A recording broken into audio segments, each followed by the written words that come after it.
కాళ్ళు చేతులు మొహం కడుక్కునే అలవాటే లేదా? హై, హైజీనిక్ గా ఉండరా మీరు? నాకున్న అలవాట్లు నాకున్నాయి. నేను తిన్నాక మళ్ళీ అది లేదు ఇది లేదు అనకూడదు. ఏంటిది మొత్తం తినేస్తారా?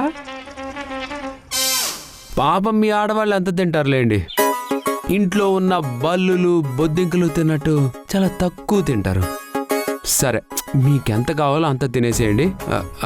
చూశారు కదా క్యారేజ్ ఎంత ఉందో. ముక్కి మూలిగి అయినా మీరు కంప్లీట్ చేయడానికి 3 రోజులు పడుతుంది.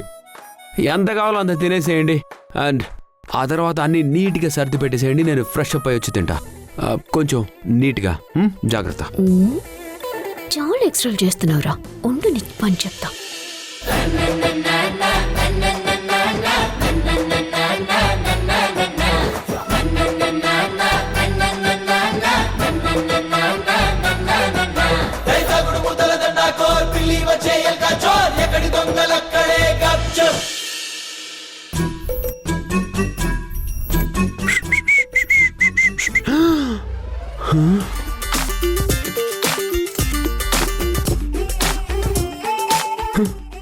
ఏంటండి ఒక్క మెతుక్కోలేదు? నా మీద కోపంతో ఏమైనా పడేశారా? లేదు, నాకున్న ఆకలితో కడుపులో పడేసా. ఇంత ఇంతే.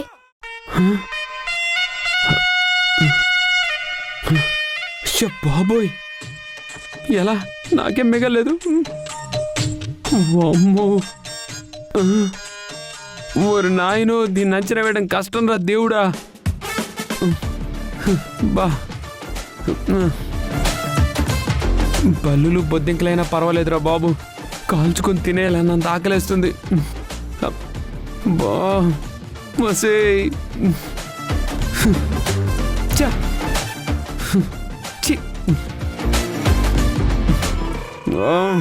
రాములో రాములా నన్నాగం చేసింది రో, రాములో రాములా నా పానం తీసింది రో, రాములో రాములా నన్నాగం చేసింది రో, రాములో రాములా నా పానం తీసింది రో.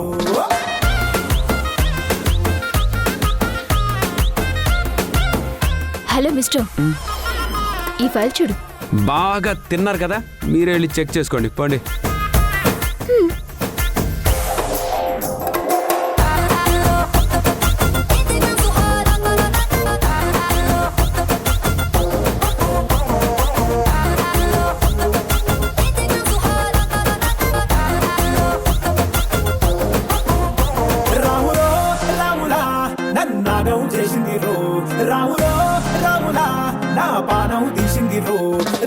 ఫైల్ అంతా బాగానే ఉంది. నువ్వేమైనా చెక్ చేస్తావా? అవసరం లేదులే.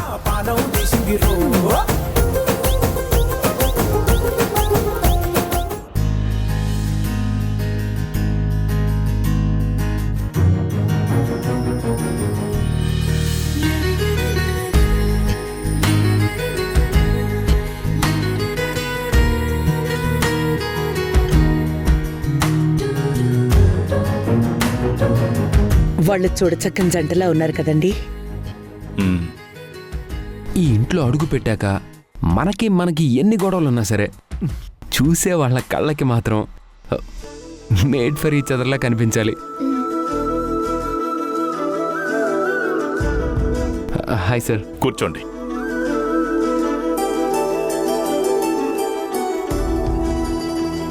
సారీ, యాగం హడావుడిలో పడి మీతో మాట్లాడలేకపోయాం. అయ్యో, అలాంటిదేం లేదు సార్. చూసాం కదా, అంత హడావిడిలో కూడా పలకరించారు. అయినా మాకంత బానే ఉంది సార్. ఏమండి? అవునవును, మనం కూడా ఏదో ఒకటి మాట్లాడాలి. అవును సార్, ఇక్కడ మాకు చాలా బాగుంది.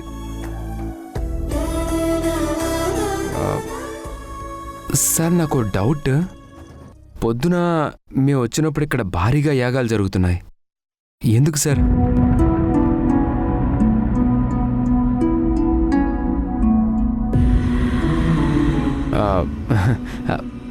అంటే మా రాధ కూడా పూజలు పునస్కారాలు గుళ్ళు గోపురాలు ఇవన్నీ అంటే బాగా నమ్మకం. అందుకే సార్ అడిగాను. యాగాలకి పూజలకి కారణం మా కూతురు. చిన్న వయసులోనే తప్పిపోయింది. తన గురించి మేము వెతకని ఊరంటూ లేదు.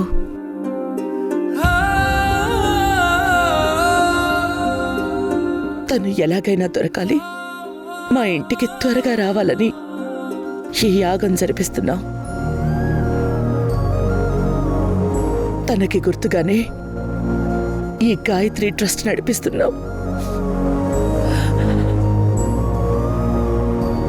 నా కూతురికి కూడా నీ పాటి వయసే ఉంటుంది.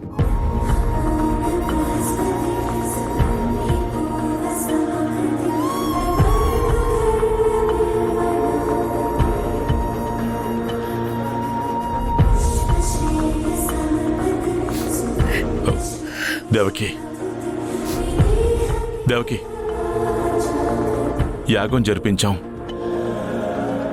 గురువుగారు తప్పకుండా మన గాయత్రి ఇంటికి వస్తుందని చెప్పారు. బాధపడకు, కొంచెం ఓపికతో ఉండు.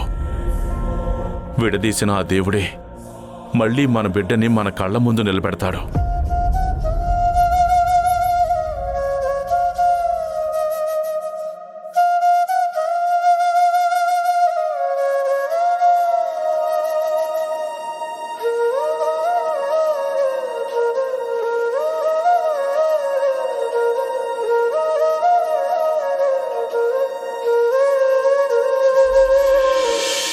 సారీ సార్, ఈ యాగం వెనకింత బాధ ఉందని తెలియక అడిగాను.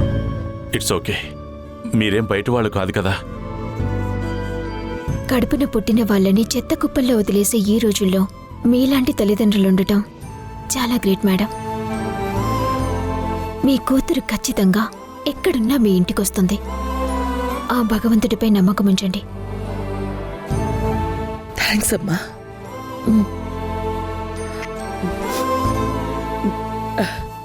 సరే, నేను పంపించిన టెండర్ ఫైల్ చూసారా? చూశాను మేడం. రేపటికల్లా ఫైల్ స్టడీ చేసి అప్డేట్ ఇస్తాం. మీకు ఏర్పాట్లన్నీ బాగానే ఉన్నాయి కదా? Yes sir, everything is fine sir. Okay sir, will take a leave sir. 1 minute.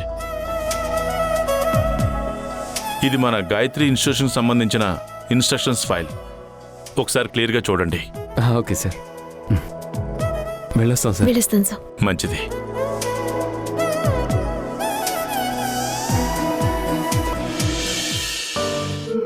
నాకు నన్ను కన్నవాళ్ళని, వాళ్ళకి వాళ్ళ కూతుర్ని. అయినా ఆవిడ అంత బాధపడుతుంటే ఓదార్చాల్సింది పోయి చోద్యం చూస్తావేంటి? నేను లేడీస్ మ్యాటర్లో చాలా దూరంగా ఉంటాను. చూసానులే గతంలోని ఇన్వాల్వ్మెంట్స్ అన్ని. బాబోయ్, మీతో ఏం మాట్లాడినా చిక్కేనండి కదా, మరి మాట్లాడకుండా ఉండలేరా? అరే అది కాదండి, మనం ఇలా గొడవలు పడుతూ ఉంటే వాళ్ళకి డౌట్ వచ్చేస్తుంది. ఈ కాలంలో గొడవలు పడకపోతేనే డౌట్. అది కూడా నిజమేలేండి మేడం. మీరేం అనుకోకపోతే నా మనసులో ఒకటి లాగేస్తుంది. అడగనా? చెప్పొద్దు అంటే ఆగుతావేంటి? చెప్పు. థ్యాంక్స్. మరేం లేదు మేడం, చిన్నప్పుడు తప్పిపోయిన వాళ్ళ కూతురు మీరే ఎందుకు కాకూడదు?